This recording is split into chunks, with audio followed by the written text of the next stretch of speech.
عالم اور حافظ بننے کے بعد کیا کماتے؟ کچھ اور سیکھ لو، کچھ اور کر لو۔ تمہارا ایمان بچانا کوئی معمولی کام ہے؟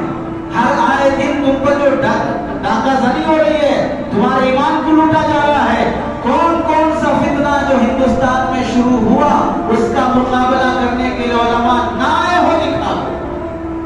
عیسائیت کا فتنہ، یہودیت کا فتنہ، قادیانیت کا فتنہ، کسی اور کوئی اور فتنہ ہی کیوں نہ ہو، کسی بھی شکل میں آیا ہو، دیندار انجمن کا فتنہ ہے، شکیل بن حلیم کا فتنہ ہے، فیاضیت کا فتنہ ہے، داخلی فتنے، خارجی فتنے، اپنوں کے فتنے، باہر والوں کے فتنے، ہر فتنے کے مقابلے میں دیوار آہنی بن کر، تانے سن کر، گالیاں سن کر، دشمنوں اور انگریزوں کے مقابلے میں جان دینے والے کون تھے؟ اردو زبان کی حفاظت کون کر رہا ہے؟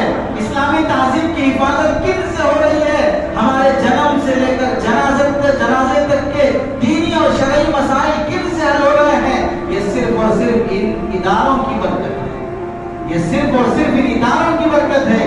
اس واسطے مدارس چاہے کون سے بھی ہوں، علماء دیوبند کے مدرسے ہوں، علماء بریلویت کے مدرسے ہوں، نظامیہ مدرسہ ہو، علماء اہل حدیث کے مدرسے ہوں، لیکن وہ سب کے سب علماء کے مدارس ہیں، دینی مدارس ہیں۔ ہر ادارے سے محبت رکھو، فالو ایک کو کرنا ہے۔